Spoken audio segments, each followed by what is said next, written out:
അസ്സലാമു അലൈക്കും വറഹ്മത്തുള്ളാഹി വബറകാത്തു. ഹദീസ് പഠനം. ദുനിയാവ് നന്നാക്കി തരണമേ. ബിസ്മില്ലാഹി റഹ്മാനി റഹീം. അൽഹംദുലില്ലാഹി റബ്ബിൽ ആലമീൻ. വസ്സലാത്തു വസ്സലാമു അലാ റസൂലിഹിൽ അമീൻ വഅലാ ആലിഹി വസഹ്ബിഹി അജ്മഈൻ. അൻ അബീ ഹുറൈറ റളിയല്ലാഹു അൻഹു ഖാല ഖാല റസൂലുള്ളാഹി സ്വല്ലല്ലാഹു അലൈഹി വസല്ലം വഅസ്ലിഹ് ലി ദുനിയായ അല്ലത്തി ഫീഹാ മആശി.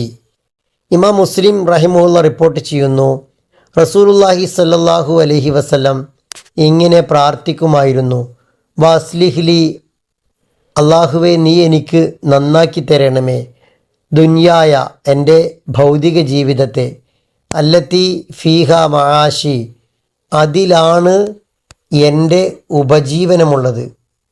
അള്ളാഹുവെ എൻ്റെ ഉപജീവനം, എൻ്റെ സമ്പാദ്യം ഏതൊരു ദുനിയാവിലാണോ ആ ദുനിയാവ് നന്നാക്കി തരണമേ.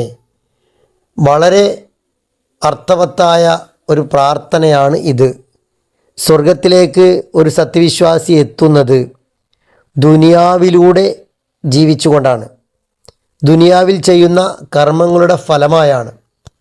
ദുനിയാവിൽ ഏറ്റവും മനോഹരമായി ജീവിക്കാൻ കഴിയണമെങ്കിൽ തീർച്ചയായും ശാന്തമായ, സമാധാനപൂർണമായ, കടബാധ്യതകളില്ലാത്ത നല്ലൊരു ജീവിതം ഉണ്ടാകേണ്ടതുണ്ട്.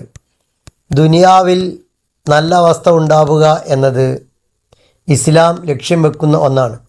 റബ്ബന ആത്തിന ഫിദ്ദുനിയ ഹസന വഫിൽ ആഖിറത്തി ഹസനത്തം വഖിന അദാബന്നാർ. ദുനിയാവിൽ ഹസനത്ത്, നന്മയുണ്ടാകാൻ പ്രാർത്ഥിക്കാനാണ് ഖുർആൻ പഠിപ്പിക്കുന്നത്. നല്ല വീട്, നല്ല ഭക്ഷണം, നല്ല ആരോഗ്യം, സമാധാനമുള്ള കുടുംബം എല്ലാം ദുനിയാവിലെ അനുഗ്രഹങ്ങളാണ്. ദുനിയാവ് നന്നാക്കുക എന്നാൽ സമ്പാദ്യം ഹലാലാവുക, മക്കൾ നല്ല കുട്ടികളാവുക, ജോലിയിൽ ബർക്കത്തുണ്ടാവുക, ഭൗതിക സൗകര്യങ്ങൾ വർദ്ധിക്കുക എന്നതെല്ലാം ഉൾപ്പെടുന്നു. നാം ഒരു സ്ഥലത്തേക്ക് യാത്ര പോകുമ്പോൾ ആ യാത്ര ലക്ഷ്യത്തിൽ എത്തണമെങ്കിൽ നല്ലൊരു വാഹനം വേണം. മോശപ്പെട്ട വാഹനമാണെങ്കിൽ അത് വഴിയിൽ തകരാറിലാകും, യാത്ര മുടങ്ങും. പരലോകത്തേക്കുള്ള യാത്രയിലെ വാഹനമാണ് ദുനിയാവ്.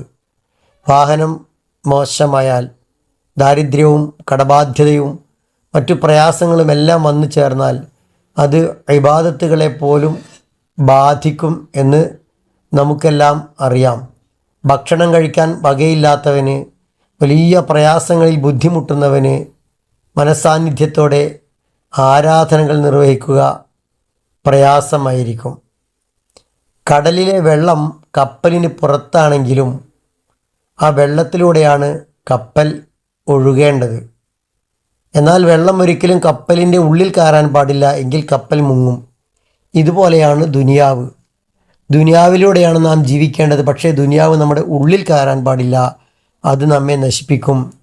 ദുനിയാവ് നമുക്ക് നന്നായി കിട്ടണം, അത് ഒരിക്കലും ആഖിറത്തിനെ ബാധിക്കുന്ന രൂപത്തിൽ ആകാതിരിക്കുകയും വേണം. ആ അർത്ഥത്തിൽ ദുനിയാവ് നന്നായി ഉപയോഗിക്കാൻ ഒരു വിശ്വാസിക്ക് കഴിയണം. കത്തി ഒരു ഉദാഹരണമാണ്. അത് നമുക്ക് പലതും മുറിക്കാൻ പറ്റും, അത് ഗുണപരമായി ഉപയോഗിക്കാനും പറ്റും. പക്ഷേ അതേ കത്തി ശരീരത്തിൽ തറച്ചാൽ അത് അപകടമാണ്. അതുപോലെ ദുനിയാവ് നമുക്ക് നല്ല രൂപത്തിൽ മാത്രം ഉപയോഗിക്കാൻ പറ്റണം. ശരീരത്തിൽ തറക്കുന്ന കത്തിക്ക് സമാനം ദുനിയാവ് നമ്മെ പിടികൂടാനോ നമ്മിൽ തറച്ച് കയറാനോ അത് നമ്മുടെ ദീനിനെ ബാധിക്കാനോ ഒരിക്കലും ഇടയാകാൻ പാടില്ല എന്നർത്ഥം.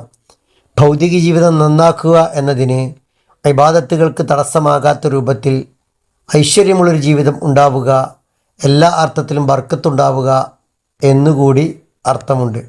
അതിനാൽ വളരെ നല്ലൊരു ജീവിതം ദുനിയാവിൽ ലഭിച്ച് ആ ജീവിതം തന്ന അള്ളാഹുവോട് നന്ദി കാണിച്ച് അതിലൂടെ ആഖിറത്തിനെ കൂടി നന്നാക്കാൻ കഴിയും വിധം ജീവിക്കാനും സാധ്യമാകണം.